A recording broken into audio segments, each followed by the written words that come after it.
Hello, this is Coach Lake again. We're going to be talking about Lesson 3, Part B, Maintaining Mental Health, specifically emotional health.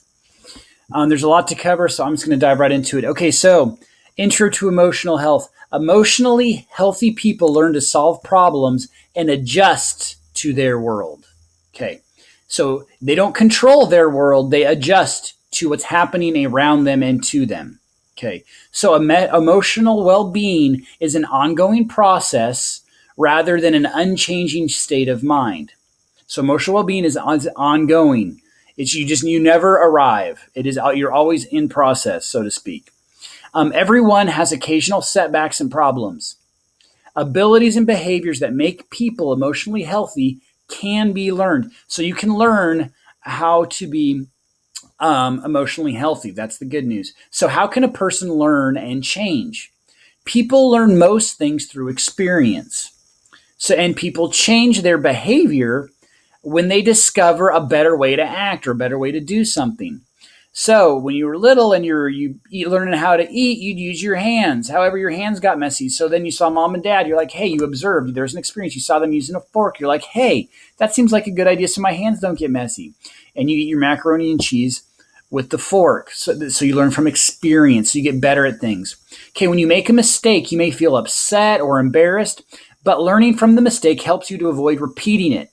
By acting differently another time, you can figure out what works and make a change.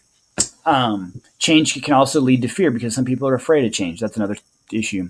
So how can relationships be managed? So we talked about how can a person learn to change through experience? How can relationships be maintained? Emotionally healthy people usually can balance their own wishes with those of others. They learn to get along. When they have problems with others, they are able to work through them. They respond to the needs of friends and or family members. It's also important to note relationships change as you mature or grow older. Emotionally healthy people value these attachments. We talked about attachments in I think week 1. Healthy people value these attachments to others, and at the same time, they remain independent. People meet each other in many ways. Emotionally healthy people are able to form bonds with others and still remain independent. It's important to realize. So you can be bonded to someone, but you still are your own person. So how can goals be set and reached? How can you set goals to be emotionally healthy, and how can you reach them? It is important for emotional health to be able to set realistic, reasonable goals. Realistic goals are balanced between pessimism and unrealistic optimism. Big words. So what does pessimism mean? It means tending to expect the worst possible outcome. Debbie Downer, Eeyore, pessimist. Optimism means tending to expect the best possible outcome. I am going to win the lottery every time I participate. Okay. If a goal is too high or too optimistic, you may spend all your time and effort trying to reach it. So you waste a ton of time. Like also, if you feel pessimistic about your goal, you may give up without even trying. Neither option is good. So you need to pick a goal that's in between those two, not overly optimistic and not pessimistic. So how can problems be solved? When conflict occurs, okay, with a friend or an individual, it's important for your emotional health to be able to find solutions to those conflicts or problems. It is important to be able to think about a problem and try to solve it. If the conflict is difficult to solve, people generally, this is crazy, make compromises. To compromise means that both people involved in the conflict agreed to give in a little. Another emotionally healthy way to solve the problem is to suggest working together to solve a conflict. Best advice I got when I was learning to be a counselor is put all of your efforts at attacking the problem. Don't attack people. Attack the problem, not people. Rational thinking is important in solving problems. Rational means being reasonable. How can emotions be managed? Okay, now remember that emotions are signal needs. However, these signals are not always adjusted to the correct volume. Sometimes you just accidentally bump into somebody and your emotion is you become angry and then aggressive. Okay, calm down. The person just bumped into you. So your volume may be a little off. All of us have certain impulses. Emotional health depends on learning to control impulses and express feelings appropriately. People often are able to predict the consequences or results of actions ahead of time. To do this, they consider what might happen if they react a certain way. So that kid bumps me, I punch him in the face. Chances are I'm going to get suspended. They can change their actions to avoid a negative consequences, i.e., getting suspended.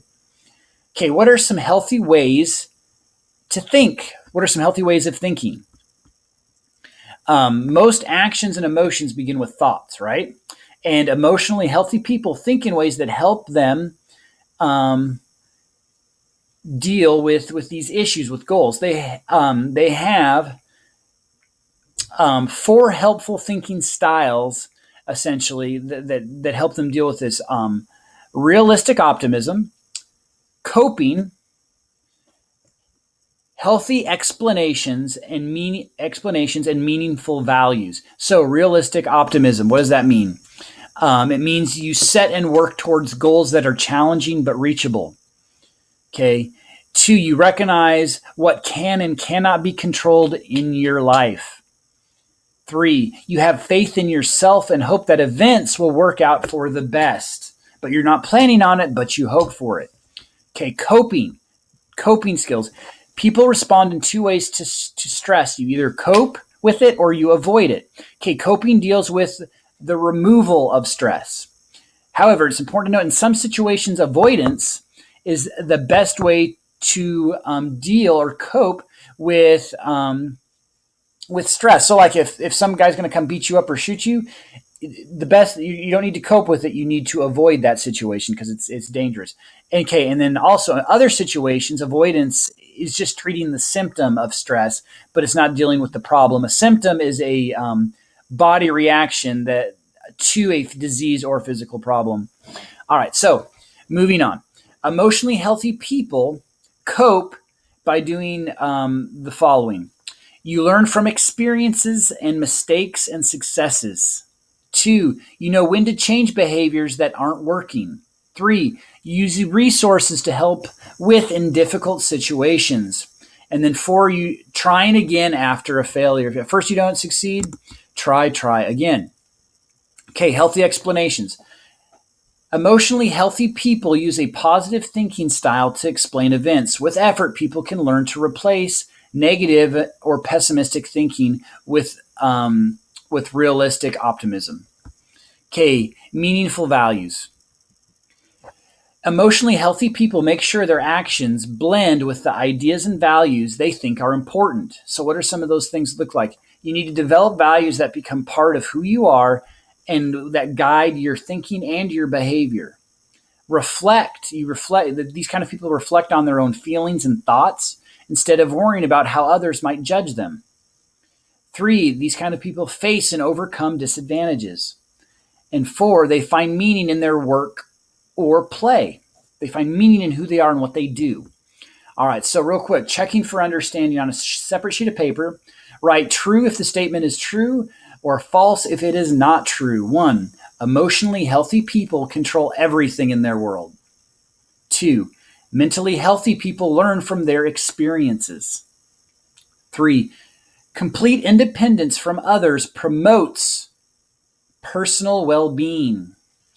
4, realistic goals are set between pessimism and unrealistic optimism. 5, emotionally healthy people learn to control their impulses. Period. All right, so that was lesson 3, part B, maintaining mental health and emotional health. Have a good day.